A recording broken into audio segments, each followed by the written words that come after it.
Assalamualaikum warahmatullahi wabarakatuh. Perkenalkan, nama saya Sabrina Undriasmin dengan NIM C1C020137 dari kelas R011. Di sini saya akan menjelaskan materi penyusunan anggaran jangka panjang. Pendahuluan, menurut M. Nafarin tahun 2004 mendefinisikan anggaran sebagai berikut.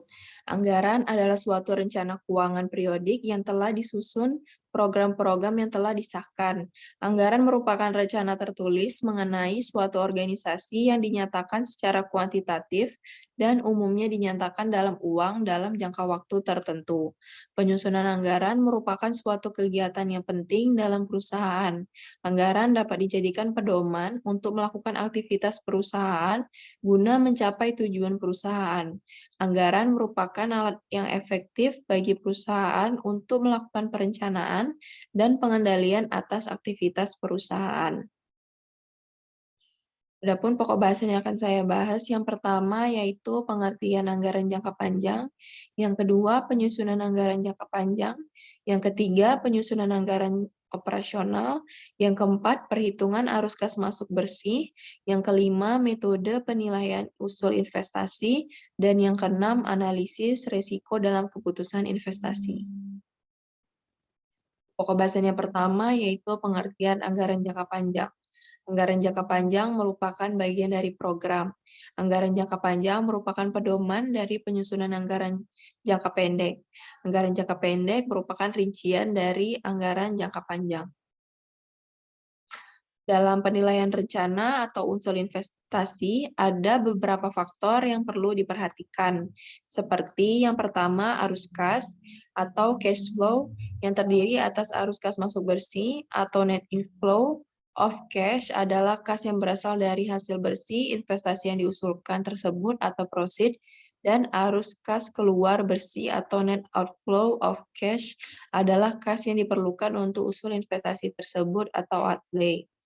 Yang kedua, ada nilai waktu dari uang. Ada 6 jenis perhitungan yang dapat digunakan.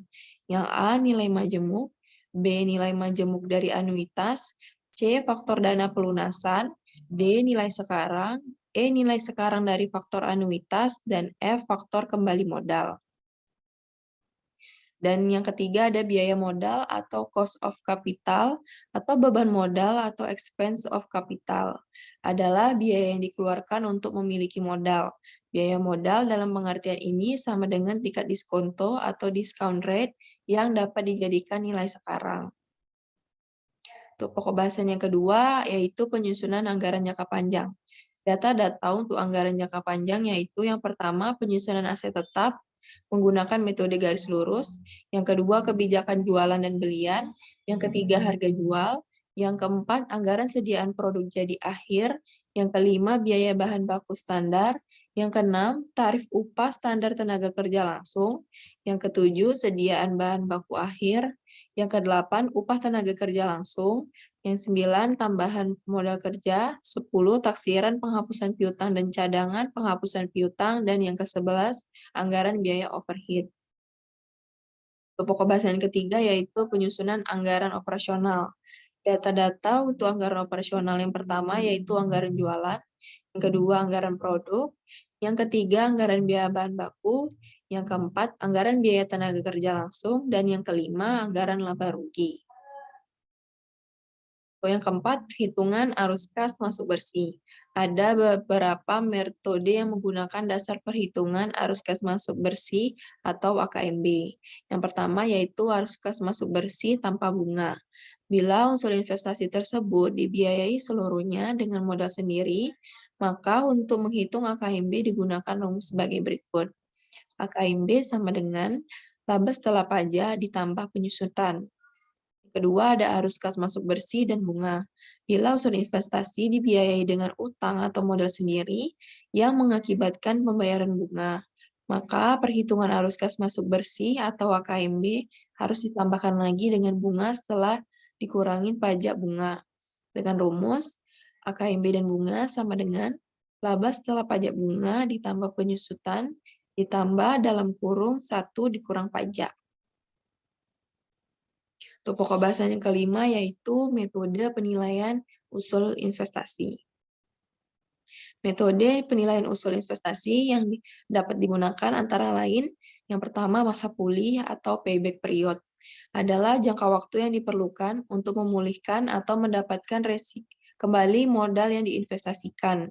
Yang kedua ada nilai sekarang bersih, atau net present value, merupakan perbedaan antara nilai sekarang dari arus kas masuk sebagai hasil dari investasi dengan arus kas keluar untuk biayai investasi. Yang ketiga, indeks kemampuan atau profitability index merupakan pelengkap dari metode nilai sekarang bersih, yaitu apabila terdapat beberapa usul investasi yang besarnya berbeda, tetapi masing-masing usul investasi menghasilkan net present value yang sama. Sementara kita harus memilih salah satu dari usul investasi tersebut. Yang keempat, ada tingkat imbalan internal atau internal rate of return. Merupakan metode coba-coba, sehingga nilai sekarang bersih sama dengan 0. Yang kelima, tingkat imbalan accounting atau accounting rate of return atau return on investment adalah metode yang mendasarkan laba yang dilaporkan dalam buku yang menunjukkan persentase laba bersih setelah dihitung dari rata-rata investasi. Untuk pokok bahasan yang keenam, ada analisis resiko dalam keputusan investasi.